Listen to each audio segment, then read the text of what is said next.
So in running audio, I came across this app that's called audiotools. Audiotools, all one word, no space.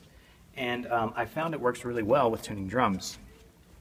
Within audiotools, there's several sub-apps, but the one that we use is the FFT Analyzer. And what it does is it measures frequencies. You can see it's moving as I speak. If I make a high note, shows up there, make a low note, shows a little lower. And I'm using these to help me tune my drums. Essentially, it's like a guitar tuner, but the problem you get with tuning drums is you have several frequencies going on at once, and trying to find the peak frequency is tricky. But when you can see all your frequencies, you can use your best judgment and figure out which one is best. Point the microphone on this iPad, they're down here. Point the microphone at wherever you're hitting. So right now if I'm doing this lug, I'm pointing it here. And then hit about 1 to 2 inches from the edge and see what frequency it excites.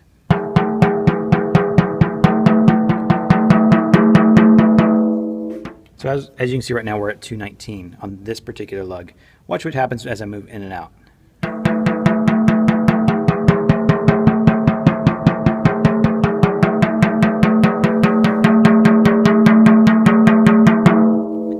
So as I move in and out, certain frequencies move up and down.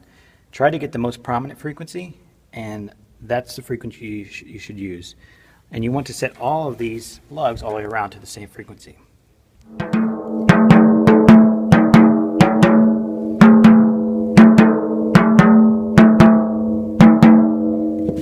like this one's just a little bit low.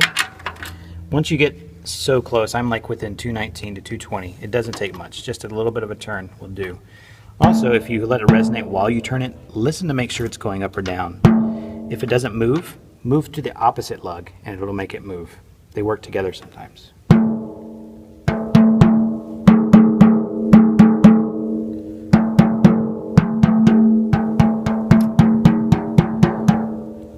Alright, great. So it looks like we're all resonating around 222.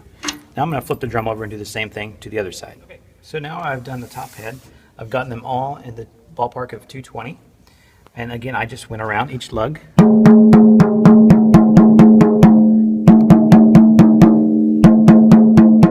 And then I just brought them all until they were even.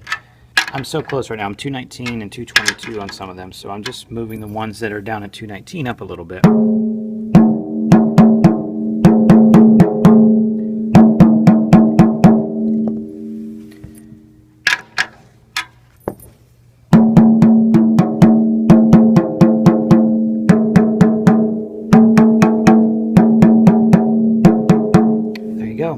These are all on 222. The bottom head's all on 222. Give it a hit. Sounds pretty good. I like the way this is resonating. It sounds great. It's got good attack and good sustain. You'll also notice as you get your head, all the lugs even, both top and bottom head even, you'll start to hear the frequencies and how they work with each other. When you get it right, it'll be a sustained note. So bing, instead of bing, or bing, as you go, you'll notice, like say I'm tuning this up and it starts out slow with a slow wobble. So bing, as I tighten it up, it's going to get faster until it gets to where it's one constant tone. So it'll be bing, and then bing, tighten it up some more, bing, and then get to the point where it's boom. Then you go past that, then you get to the bing, again, and it starts all over again. So again, like just with the toms, the snare drum, you do the same way. You go around each lug and hit it. A little trick I learned though, I'll share with you, is taking a stick and placing it under here. Keeps your snares from rattling and affecting your tone. But like I said, same thing. Tune each lug to the same exact frequency and then tune the other side to the same thing. Again, note that I have this against the floor so that this head is being muted. When you flip it over, sometimes you'll have to use a pillow or something, because if you're using, if your snare drum has something that sticks down, as some of our other snare drums do, it won't be able to actually mute the bottom head. So make sure you can do that. That's snare drums. Kick drum is just like the others. We want these all to be tuned the same. With the exception on the kick drum, this is the one thing where I don't tune the top head and the bottom head, or the resonant head and the batter head the same. These on a kick drum, I nearly like it to be loose and thumpy and low. Typically my tuning is where this head is a little bit higher than this head. And you'll get a real nice snap with a resonant sound that's deep. So sometimes what I'll do is I'll go from completely these being loose and just finger tighten them all the way around. And I'll put my hand in the middle and I'll look for wrinkles. Use the light to your advantage, but look for wrinkles. And if you see a wrinkle, then just tighten it up. Okay, so you notice I've got all these right here loose. They're just barely sitting on there. What I'm going to do now is just bring them down to where they're sitting on the drum like this.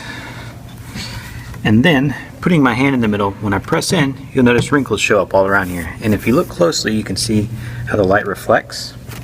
So all you want to do is bring the wrinkles out. And I don't want to claim this technique as my own. A lot of this stuff I've learned from other drummers and watching YouTube, just like you're doing now. But all I'm doing is bringing the wrinkles out.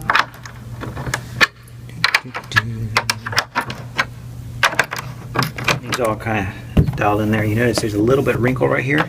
I'm just tightening this up, and there it's gone. I found this technique works real well. Kick drum is not as sensitive as the other drums, the toms and the snare. But notice all I did was put my hand in the middle, got rid of the wrinkles, just till I got rid of them. When I let go, you get a nice solid thump out of this drum. I do the same for the other side, but I'll tune the other side a little bit looser so it'll be snappier sounding, so that when my pedal hits it, it's snappy. Now, as from a drummer's perspective, I'll also tune that head to what feels best. Sometimes it's too loose, and I'll not like the way it feels because it's got no response, so I'll tune it up. And it's your own personal taste.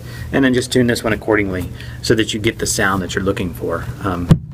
Another thing I typically do is I'll put some sort of dampening in here. If you can look in there, I've got a towel now, and all it does is help get rid of some of the boominess of the kick drum. But maybe you like boomy, so go for it. Anyways, that pretty much wraps up our videos on how to tune drums. I hope this helps, and good luck to you. Hey guys, thanks for watching your video. I would like to introduce my lovely assistant, Quinlan. Hey guys, thanks for watching. If you liked our video, please subscribe. Bye!